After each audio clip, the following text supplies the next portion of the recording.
سورہ الفاتحہ کو عام بھاشا میں الحمد شریف بھی کہا جاتا ہے۔ حالانکہ یہ سورت سب سے پہلے نہیں اتری، مگر پڑھنے اور لکھنے کے معاملے میں یہ پوتر قرآن کی پہلی سورت ہے۔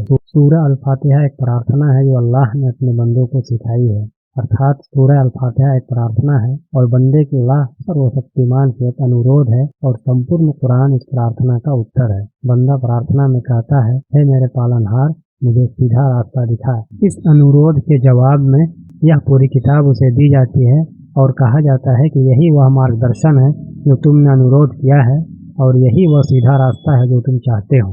اس کے بعد سورہ البقرہ شروع ہوتی ہے۔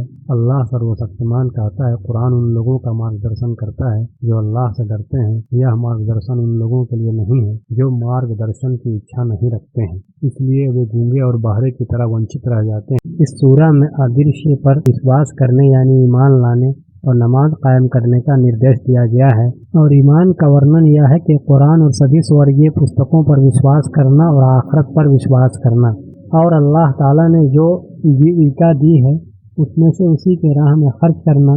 پاکھنڈ یعنی منافقت سے منع کیا گیا ہے، انکار کرنے والوں کو جہنم کی سزا سے آگاہ کیا گیا ہے اور ایمان والوں کو جنت کی خوشخبری دی گئی ہے۔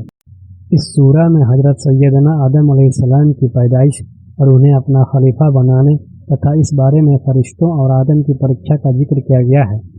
اللہ تعالیٰ کے حکم سے فرشتوں نے حضرت آدم علیہ السلام کو سجدہ کیا، مگر ابلیس نے سجدہ کرنے سے انکار کر دیا، جس کے کارن وہ دربار سے نکال دیا گیا۔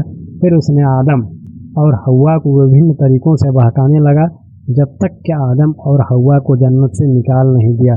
وہ سورگ سے دھرتی پر اتارے گئے، انہوں نے توبہ کی جو سویکار کیا گیا۔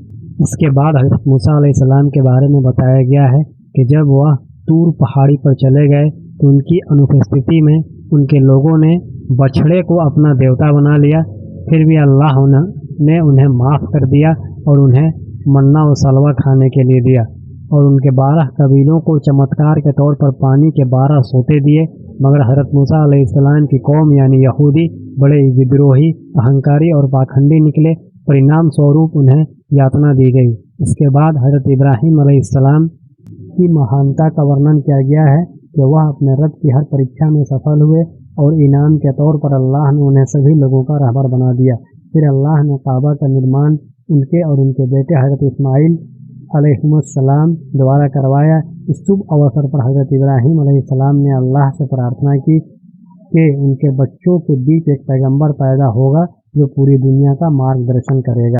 یہ ہمارے پیغمبر محمد صلی اللہ علیہ وسلم کے پرکٹ ہونے کی دشا میں اچھی خبر تھی، اتہ یہ پرارتھنا سویکار کی گئی اور ہمارے پیغمبر محمد صلی اللہ علیہ وسلم کو پوری دنیا کے لیے پیغمبر کے روپ میں بھیجا گیا اور ساری دنیا کو آپ کے دوارا ہدایت ملی۔